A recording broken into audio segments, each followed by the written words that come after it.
What's shaking? I'm pumped because today we're going on with an amazing guest of mine that if you take a look, I was just on his incredible show. This show's about 300 episodes. You ready for this? His show is 800 episodes. Freaking incredible, right? You need to check this out. Thrive Loud is the podcast, and the host is Lou Diamond, which is here with me right now. What's shaking, Lou? Oh, man. We get to do the other half of the home and home. And listeners, just be prepared.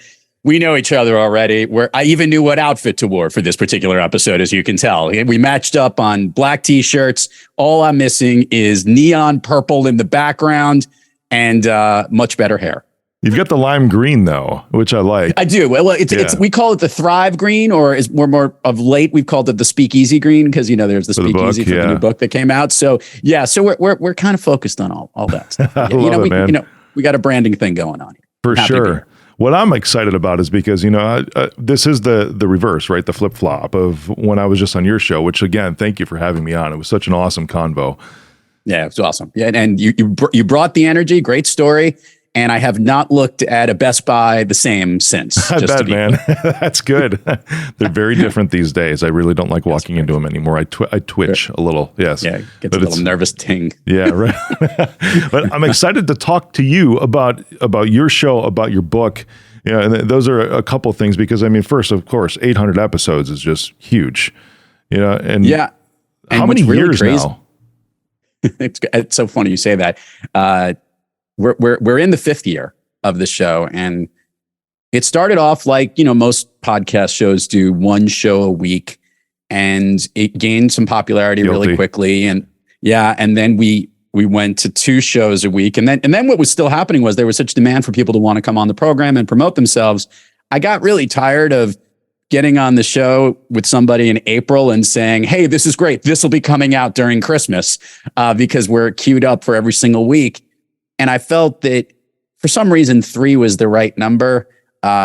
We came up with a formula. I think you and I maybe even talked about it on how we market the show for certain targets. And a lot of my clients have been on.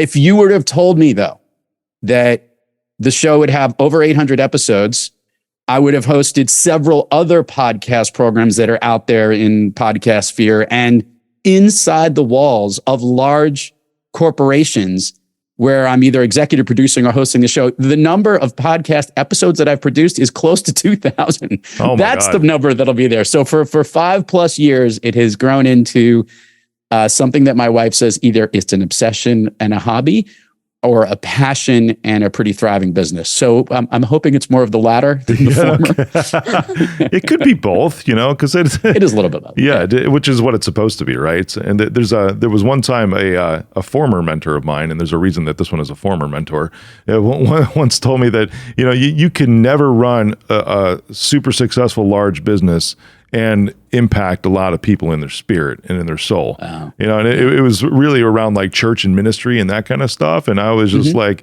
in that moment, it's like, flipping them off, watch me. That was really what it was, which is how it's supposed to be. It's supposed to be a combo of both of those things, man. I also think it also sets something up really important. And I think you, and kudos to you as well, this platform is awesome and your show is great. And I think something you and I both love about what this forum enables us to do, and that is it enables us to connect through incredible conversations with great people. Yeah. And that's kind of the work that I do, and that's literally everything all meshed together. And that's why I love having the opportunity to meet and connect and have these great conversations. And so much happens not just in the conversation with the individual I'm speaking with. I've had listeners send me messages about an episode inquiring about the guest that was on and asking, can I connect with that guest? Or I love the message that you talked about. And the opposite, saying, I love where you went. I felt like I wanted to ask the next question when you were asking those things. So that you're getting a community of people that is taking the content that you're bringing to the world. And what Thrive Loud is about are those that are thriving in their lives, their businesses, and their passions, which is why Rick is a perfect person who lives and breathes his Thank you, brother. Technology, security, and all these multiple hats that he has. And whenever there's a technical cyber breakthrough, every network is calling him up. He's showing up on News Nation and he's everywhere. And they're like, he's the only one not wearing a suit. I mean, all of that stuff is real important because you've made this a brand, and it's helped to extend your brand. On top of that, you're putting great content out in the world. And all of that is what makes, in my mind, a connected culture of why podcasting is so much fun and so great. So I have to give applause to you and everyone else that does what you do. It's a lot of fun. I love how you're hitting on a lot of these points, because I start to think of, the last 2 years and how there were so many different podcasts that were started, right? Because everybody wanted to, everybody was locked in their house. And I was like, cool, this is awesome. And at the same time, at the back of my head, I'm like, let's see how many actually last past 7 episodes.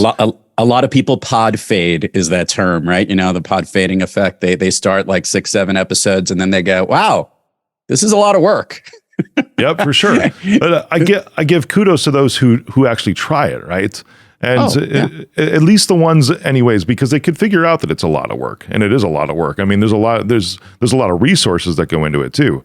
I mean, as I'm sure you have a great team that does things. I have a team that goes into this show too, all the way down to a publicist that puts this out there to where news anchors listen to my show now, which is mind blowing to me that it's come this far.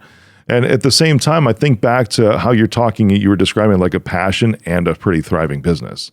For anyone looking at this, it's like, if that's not your motivation, if you're just, I'm going to make $1 million this year starting a podcast, that's the wrong intention right out of the gate. Well, that's a great lesson. And in fact, I'm often called in, and I bet you are too, I wouldn't be surprised, people who are looking to start a podcast, or they've just started a podcast, and they haven't seen the revenue or they haven't seen the brand of the podcast turn into the dollars that they initially hoped for, or maybe some production company had told them that this is where they could head to. And I want to have a message to all these people. One, have a little patience. I think it took me about 150 episodes until I can figure out, wait a minute, I know how to make money in this thing now, or I know how to utilize this to promote my own brand and my own message. And a lot of people are trying to, there's a great expression, don't compare someone else's middle with your beginning. And I think that's a really important thing when you're starting something new, whether you're a first-time book publisher, a new podcaster, an entrepreneur. There's a lot of glitz and sexiness that you see, and social media will only amplify it even more. If you have a passion for something, try as hard as you can to put blinders on and focus on what you do and work on that and specialize and hone in on that craft. And then you'll be able to see the success. No one ever sees the earlier episodes of Thrive Loud where I lost recordings because there were technical difficulties, or I interviewed Jackie the Joke Man Martling in his home in Long Island, and there was a lawnmower outside, and I was freaking out because nobody would ever hear the episode. Didn't really matter. But that's hilarious. The general point is that it's real important to understand in this journey that there is for everybody a right lane and a right focus. And if you stick with something that you love and you're really good with it, it can turn into something not only that is that passion project that turned into a business, which this has for me, but it turned into something else, which I didn't ever expect. And if the one gift that podcasting has given me is one, it's really what is the engine behind where Speakeasy came from, because 800 plus some odd episodes in Thrive Loud and thousands of other conversations, I became this expert conversationalist. And I decoded how you can connect in every conversation. And that came from the things that you and I are doing. And a lot of the lessons that great conversationalists, great interviewers, and great communicators have is the ability to utilize the center of where every connection in our lives begins. And that's at a conversation and in a conversation. So this skill set, which was to promote my speaking business and to promote my consulting work that I do. I'm a sales and marketing consultant by day, and I speak and write about connecting That's by night. so sexy, by the way. Thanks. Isn't it, right? Yeah. I know. Sales and marketing consultant. By day, yes. It's so sexy. But the Connect real with me on work that LinkedIn. Exactly. Please come now. The other problem is, I joke about this. You and I have the same thing. You could go search how many people have the word speaker in their title in LinkedIn. And I want to make it clear that is a way that I make my living. So it is difficult. You can't quite take it off. But I feel proud, and this will bring this whole conversation to this point of the conversation to a head. I feel proud to say that I'm a podcaster. And before I probably didn't, because I can legitimately validate that not only I'm a podcaster, but I've actually utilized this medium to create great content that is helping others grow their business, connect, engage, and win in everything they do. So I'm literally using this vehicle on both sides of the microphone in a way to help others thrive. And that's kind of exciting for me. Dude, you put it so eloquently. All of it, for real.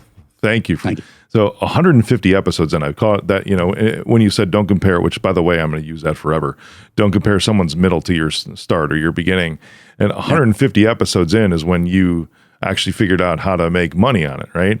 How far were you along? Because I know Speakeasy is relatively new, right? Yeah. When did you think I'm going to write a book about what I'm doing? so I'll give the rewind here and I'll bring you up to speed. And it's a pretty cool story, and I'll do the best as I can. I worked on Wall Street for many years, and before that in consulting and professional services for a very long time. My career had always been, as strange as this connect with them on LinkedIn. Yeah.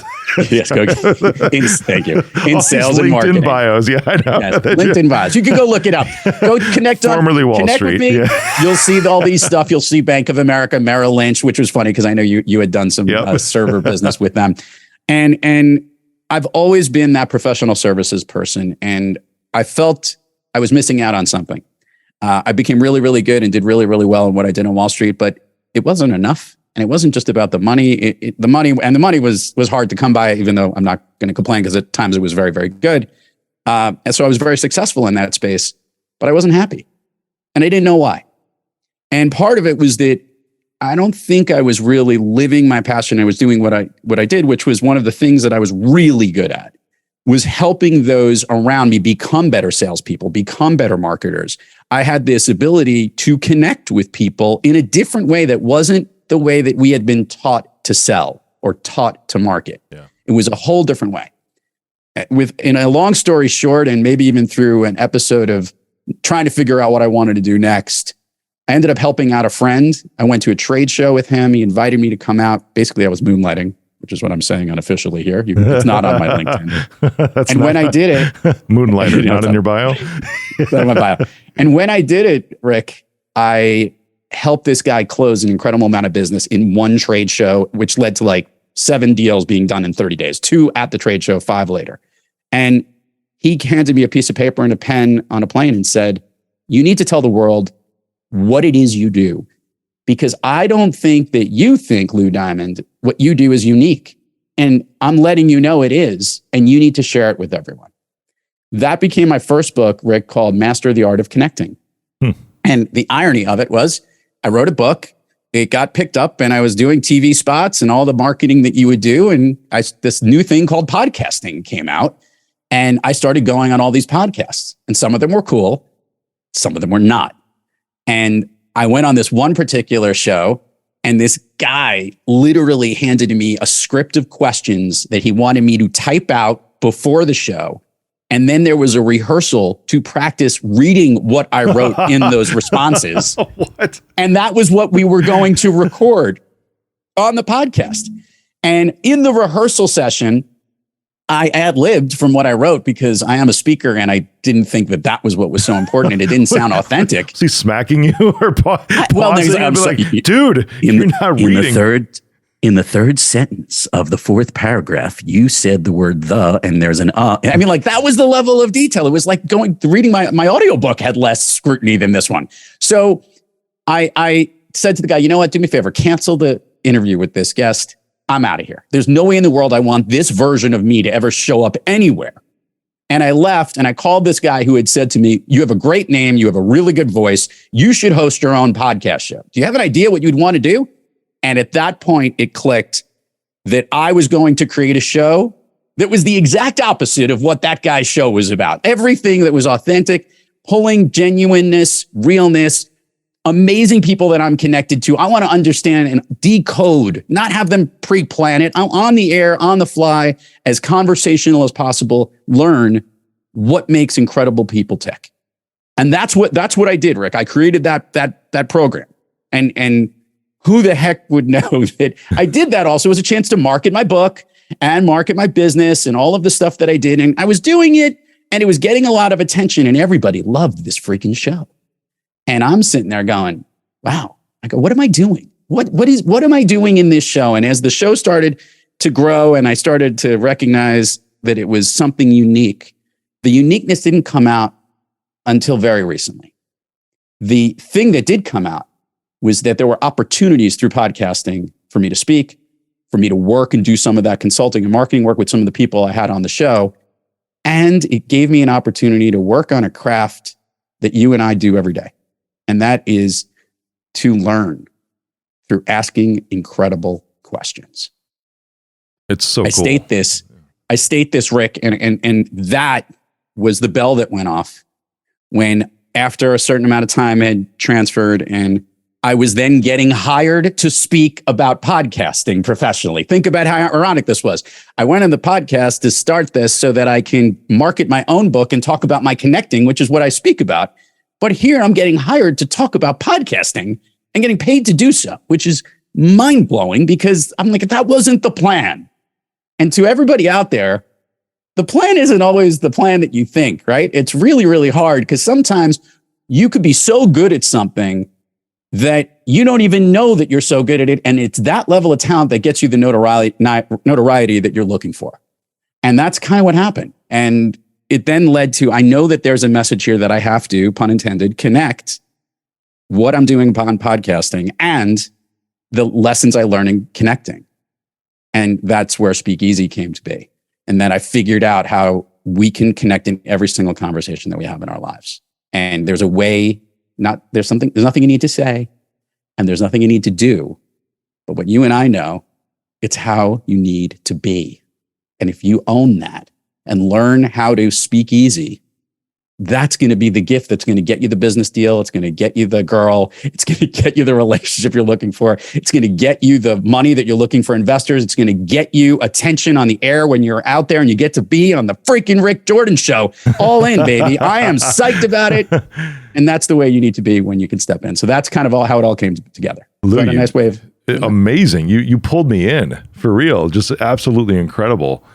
And this isn't, you know me, I'm authentic as hell. I mean that because just the direction that you took these things. And as you were talking about this, I was thinking back to how I started my show, right? And I was on a show, it was maybe a year and a half ago called the Binge Factor. And I don't know if you've heard of it. With what's her name? With Tracy Hazard. Tracy Hazard. Great. She's awesome. And she's like, you're so bingeable and everything. And she asked me the question that was like, how did you start? You know, what made you decide you wanted a podcast? And I'm like, I hired a branding agency and they told me to do a podcast. And that was it. She's like, there's nothing more. I'm like, nope. So you know what's really funny, and this is a good question, and there are a lot of people. This is a good message for people. Like, you know, everyone's like, wow, look at Lou, wow, look at Rick, look at all these, you know, over 1,100 episodes between the two of them on 2 platforms. Should I start a show? And I always say to people, the most important thing about not starting the show is that a podcast something that you can see yourself doing first? And do you think what you would make the show about is in line with your business, with your brand? Yeah. Those are the first 2 questions. And by the way, you don't necessarily need to have the answer immediately. You may need to do some research to understand it. But a lot of people will jump too fast and say, I need one because like the marketer told me to do it. And it doesn't fit. There's a wonderful professional speaker who I bow down to her because she's one of the best storytellers I've ever heard on stage. Kindra Hall. Oh yeah. And Kindra got hired to do an amazing podcast show for Success Magazine for it felt like it was like 2 years or something like that, but it was a limited series, and she was really good at it. But she's a better storyteller and a better speaker. And I remember when it was done, she's like, okay, that's done with. I did the podcast and it's off, and it wasn't a good fit into her platform. And there's a bunch of people who've had that, and they knew that it wasn't the right fit, but they gave it a go and gave it a try, which is, to your point, what all those people in the pandemic did. And I think it's pretty awesome that you should try and see. But go in with that plan. Could it be part of your brand and your business? And is it something you could see yourself doing? Yeah, that's great advice, man, because there is a little bit of the wow factor, you know, because you can look at like a Joe Rogan or or now it's Meghan Markle, I guess. Both of them. Both of them are. I mean, they're incredible. Both. Exactly. It was just funny because you see the media, trying to trash Joe just because it's like, oh, Joe's no longer in the number one spot. Meghan Markle, took over, whatever, just because she launched. But you look at them, and there is a little bit of an allure, to something like this, just like there is to an actor or an actress, because there's that draw, and that wasn't. And me even saying like why I started mine and why you started yours, that wasn't even there for us. Taking a look at others and be like, oh, I want to be that. We didn't even know what that was. Exactly. There was no that. Yeah, right. Well, there were a couple like like Tim Ferriss at the time he was the one that was doing a show, and talk about a difference of a podcast. For those of you who have ever listened to some of the earlier Tim Ferriss interviews, they're epically long. And by the way, it's about 40 minutes worth of commercials until you actually get to the actual content.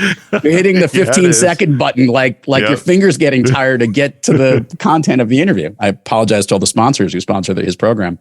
But I remembered at the time, I'm like, wow, this guy's got something. And these are all famous Hollywood folks and real impressive people that we love to listen to. And I thought that was cool. But I also found something really interesting. I'm sure you found this to be the case too. The famous people that you've had on your program are pretty good guests. Oh, yeah. But they aren't the great guests. Right on. They aren't the ones that you uncover like, wow, holy cow, look what this guy's bringing to the table. Or wow, look what she had to say. It's the ones who you uncover and find something really unique about someone that you don't know.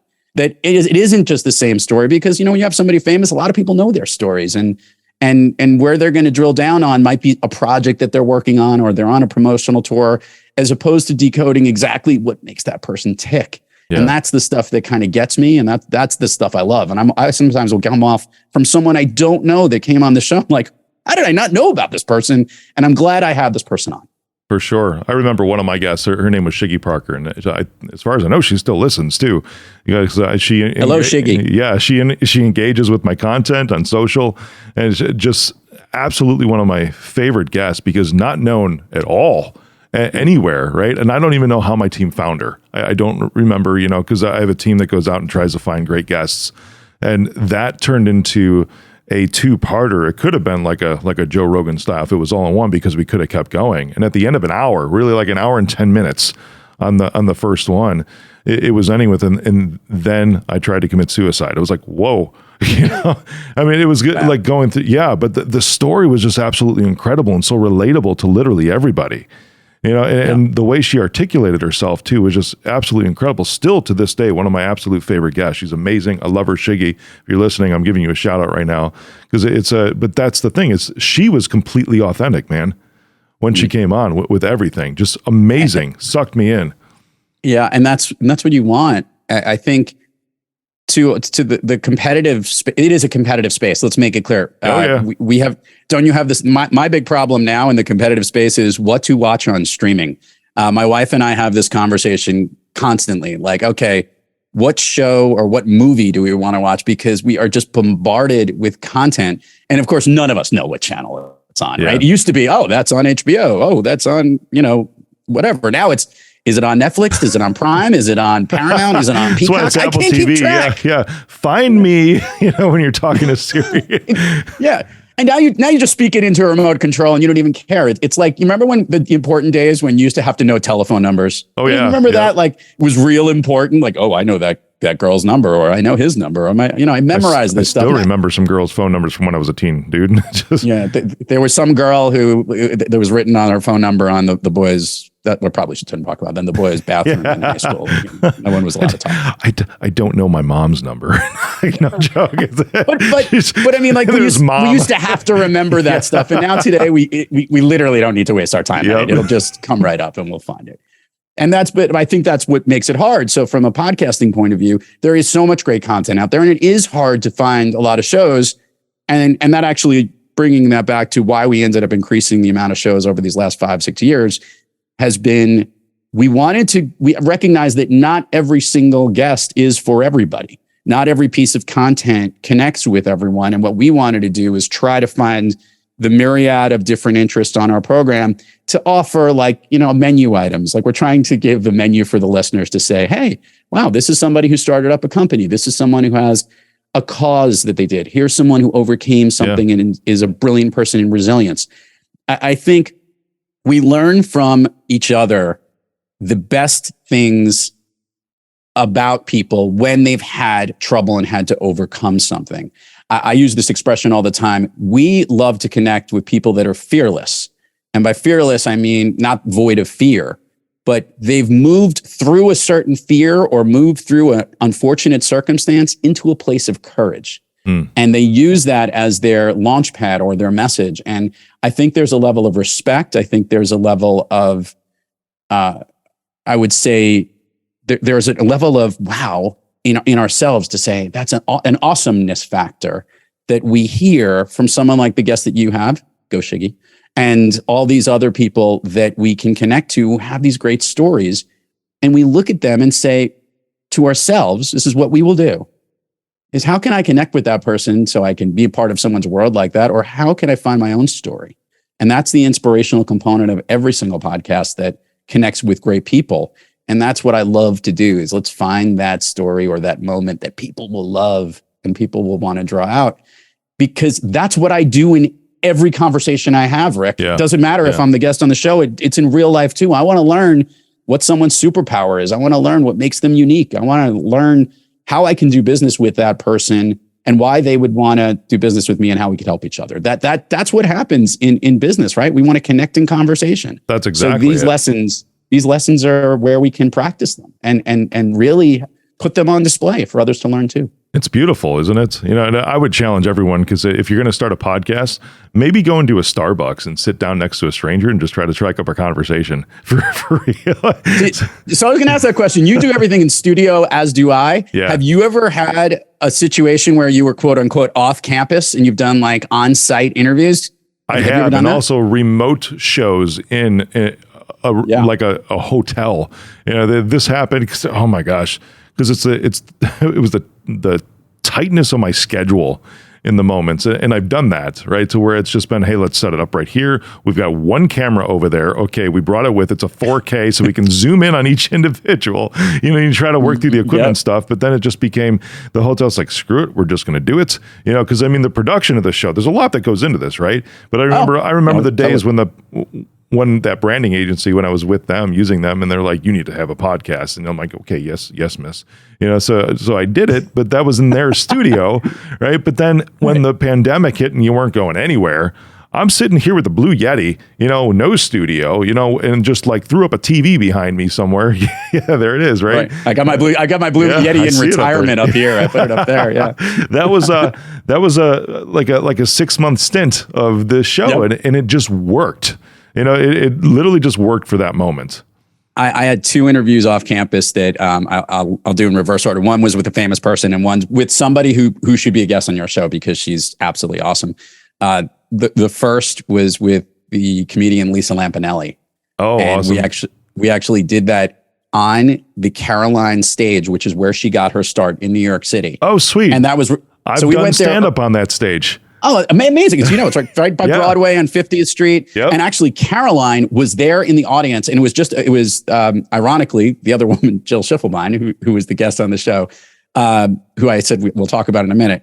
She was filming it for me on my iPhone. Literally, that's how we recorded it. It came out really good, by the way. Yeah. And we had some, and most of the audio equipment I brought, which was like this cool digital recorder, and we did it on the stage and we filmed some of it. Her little dog was with us at the time, and she was telling her whole journey and her story, and it was fun to do it on person. The video was even more engaging and funny.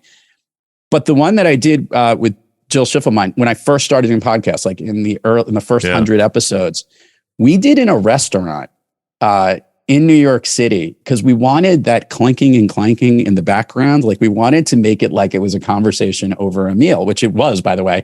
And the hardest thing was there were these absolutely delicious French fries that the waitress put right in front of us. And it was like our candy, our nugget at the end of the interview that we would get to. And that's all we kept talking about was how good the French fries were smelling. But I will tell you, I've re-listened to that episode.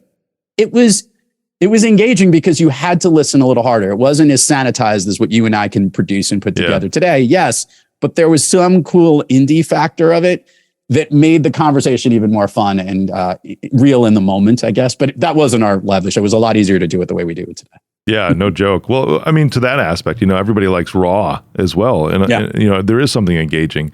I was listening to, it was a Rogan show the other day. And, because those are 3 hours long, but it was about maybe an hour and 15 minutes into it. They were having some technical issues, but they just kept recording. So you hear him working through with the producer that's there. It's like, they're just like, oh, okay, we good now? We good? Yeah, okay, we're good. And this was like 3 minutes of this, and they didn't edit it out at all. They just kept up, and that inspired me too. It's like we do produce this amazing, gorgeous piece of heavily sanitized, I like that word, product by the time it's done, to where it sounds just amazing. And yet here's the dude that's got 11 million downloads per episode that's just like, whatever. Yeah, it doesn't work. They'll never. My sponsors won't care. Now they'll listen to it more. And by the way, here we are talking about it, proving their point, right? I'll before we bounce off, I guess, the topic of pods, and we'll talk about, I guess, connecting. The last thing I'll say is to all of those who are starting their podcasts or listening to this and have a show and are thinking about doing one, can I share the secret of podcasting? Bring it. Yeah. The secret I don't know it. Please, I want to know it. The secret of podcasting, specifically when you're starting out, is initially, it doesn't matter if they listen to the podcast or not. They just need to know that the podcast happened. I had a pretty famous guest. I'll leave his name out just for posterity at this point. And it was one of the early episodes of Thrive Loud. And when I interviewed him, I was so pumped about it because it was a pretty cool name to have. And it was the first time I'd ever promoted this particular episode on my own personal social media. Before, cool. We do this regularly on every single form of YouTube and Instagram and TikTok and all the crazy stuff that we put everything out on. God, by the way, the fact that I have a TikTok account, my kids make fun of me, but that's a whole other story. We're like prime age for that, 40s and 50s. Yeah, I know. We're perfect for it because we can go like this. This is our physical activity, is swiping up and down. So we end up putting the episode out on my personal stuff, and people are coming up to me and saying the following: "Hey, I saw you had so-and-so on your program." I'm like, "What did you think?" I didn't listen to it yet, but I'm going to get to it. And then they'd walk off. Yep. And I remembered, Rick, my head was like, they're not listening to the podcast. And I could see the numbers and how many downloads and listens and all that. And I knew that it wasn't like, a 11 million downloaded show like Rogan or Meghan Markle's 15 million, whatever it is. But what I learned was that they knew about it. Yeah. And that eventually they would listen to it. And then we said, we have to market it even more and let people know about it. And how true is that even on television today, right? You may not see late night television, but when you're watching the local news before you go to sleep, you're going to learn, hey, this particular guest is on this show tonight, and Meghan Markle is going to be on Jimmy Fallon, or whatever it might be, right? You hear it and you know it, and then maybe you'll check it out on YouTube the next morning, or maybe you'll check it out down the road and get the feed wherever it is. That was the secret. And that's the whole thing. So all the podcasters who are looking at all the listens and the downloads, that means nothing. It just means that you have to work on the awareness and the marketing of it, because that is where people will learn about it. And then they'll eventually get to it and listen to it. And when they hear how great the show is, then they'll keep coming back. Yeah, right on. That's amazing. That's amazing points. But the same things with TV, by the way. When you start doing TV, it didn't matter that my first appearance ever was on NBC in Albuquerque, New Mexico. Yeah. Just for the record, I saw you. You were wonderful. Oh, thanks. Yeah, good. But I mean, that's right. You look back at that, and this is the thing. It's like if your first try doesn't embarrass you, you waited too long. But I look back at that, it's like, God, I sucked. But it was okay because it was a version of myself. But at the same time, it was Albuquerque, New Mexico. But yes, which, by the way, you're famous there now. I must be. Yeah, me and you and the entire Breaking Bad. I was just thinking about that. Yeah, like me and Walter White. Yep.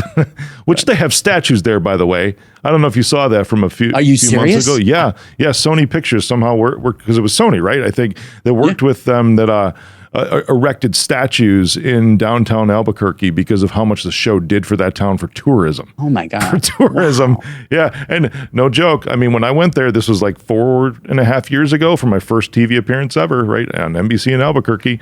I checked out some of the Breaking Bad locations, just to drive around. I would go do it too. I know, it's like, hey, there's the house. But anyways, it is the same principle, because it didn't matter. It just mattered. It's like, hey, I was just on NBC. Yeah, and that was it. When this book tour for Speakeasy, I was in a lot of different networks: ABC, NBC, CBS, Louisville. Just think of the towns: Louisville, all the local Austin, lifestyle Augusta, shows. Yeah, Michigan. It turns out there's a news station there that there's a 9 and 10. There's 2 channels up in there. It's like, you probably know this, Moran.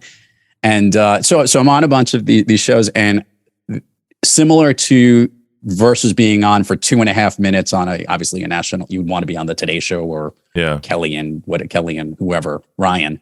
One of those shows where they're literally talking about your book and that's it, and you're seen by millions of people. These local shows obviously have a low number of viewers, but the conversations you have with some of these hosts are awesome. They're because awesome. A lot of them have been there for a while. Yeah. They're wonderful people. I'm going back to do a whole how to have better conversations during Thanksgiving. That's coming up, by the way, awesome. in a couple of weeks. So we can talk about making the conversations a little bit more palatable and how you can connect through family members, even though having conversations about certain topics are very sticky these days. They want to talk about the Speakeasy Thanksgiving is a lot of the topics we're marketing and pitching. So you'll see me in your local smaller network, and who knows, maybe I'll be lucky enough to be in Albuquerque. In Albuquerque, yeah. I still know the anchor from back then too. She's not there anymore, but I'll connect you with her. Maybe she's doing something fun now. But you mentioned as you talk about your book, because that's awesome, right? Speakeasy at Thanksgiving. Maybe that's a segment. I don't know. Maybe it is. Maybe they're going to, that'd be great. Include your book. Was there a correlation there between like a bar? Yeah. So the great question. So in the book, there actually is a bartender that navigates you through the speakeasy. For those who aren't familiar, about 100 years ago, the speakeasies were called that because the proprietors, it was during Prohibition. You probably were serving things you weren't allowed to serve at that particular point. And everyone in the bars needed to speak easy so the cops couldn't hear where that certain secret location was. Usually they were behind storefronts, or they were, in back hidden halls in different places. By the way, I'm pretty sure the cops knew where they were, but that's of course they did. Yep. So that's where the Speakeasy name came from, and that was kind of the concept that we wanted, with a little bit of a pun on the name, and that is that we wanted to let people into this secret club so that they know how they can connect with these conversations. That there's a group of people like yourself and me and other great conversationalists around the world who are using a lot of the skills and tips and techniques that we have in our Speakeasy, that we mix together into really cool concoctions that you can use as a playbook so that you can have great conversations too. So yes, we not only use the Speakeasy name, there is a special bar cart section at the end of the book, which is filled with conversational flights, Rick Jordan. And those conversational flights are certain unique menu items of conversations that we all have that are a little bit hard to mix together. And we give you the ingredients of what you need to bring to the table. Remember, I said it's how you need to be. So let's just use our favorite drink on the menu is the 800-pound gorilla. That's the uncomfortable conversation. How do you deal with, maybe having to let somebody go, or talking about someone personal? It's a difficult conversation. Well, you might need to bring a shot of gumption, a dash of nerve, a little splash of passion, and four cup chaser of deal with it, because that's probably the thing that you need to do right then and there. Yep. So that's what we put together into the Speakeasy mix. So it's flavored throughout, the pun within it, not overdone too much, just enough so that I love it. You get the same message with it. And the bartender's name is? It's actually this hidden bartender we don't give a name to. But if I would give one, it probably would have been like Lucky McDiamond, because that's the name I use on St. Patrick's Day, because that's the day that everybody becomes Irish. And Yep. I actually spent I lived in Chicago for 2 years. So I spent, at least one St. Patrick's Day that I can remember. Another one that I believe I was there and not exactly sure what happened might have ended up in the green water of the Chicago River. It's possible. Rumors have it. Mid-90s. Fantastic. This is pre-phone and before TikTok, hopefully. Right on. Nobody knows now. Nobody could. Nobody could. That's beautiful, man. I love the concept of the book. It's one that's in Audible for me right now, or it's on my list. I'm waiting for another credit. And you're gonna personally are gonna love the end of it. I know you're in Chicago, and we talked about this. that Adrienne Bankert, who is on News Nation, I know you're on there often and been interviewed by her. Brilliant. She and I, she's such an incredible soul, and we have a great conversation about conversations. And it's a little, and it's an after dinner aperitif, if you would, on the Speak It Easy audio book. So you'll enjoy it. That's beautiful. ThriveLoud.com. That's where everybody can go, and Thrive Loud on Instagram. And Thrive Loud everywhere. Thrive Loud everywhere. Speakeasy is available on Amazon, and I'm assuming everywhere. Yeah, you can go to speakeasybook.com, and it is available everywhere we sell your books. So, Lou, amazing conversation, my man. I appreciate you. I think I did too much of the talking. I don't know. Maybe next time I'll do a little more listening. Oh, wait, we did. That was your episode. Exactly. I was just going to say that was just a couple weeks ago, right? We should just mix the two together and make it into one super thing. But no, on a serious note, to your listeners, thank you for having me. You continued success to you, man. You'll be at 800 before you know it. And at that point, I'll either be on the ground or there'll be 1,600 episodes or something like that. Same, brother. Thanks, Lou, for coming on, my man. You're awesome. You got it. Thanks for having me.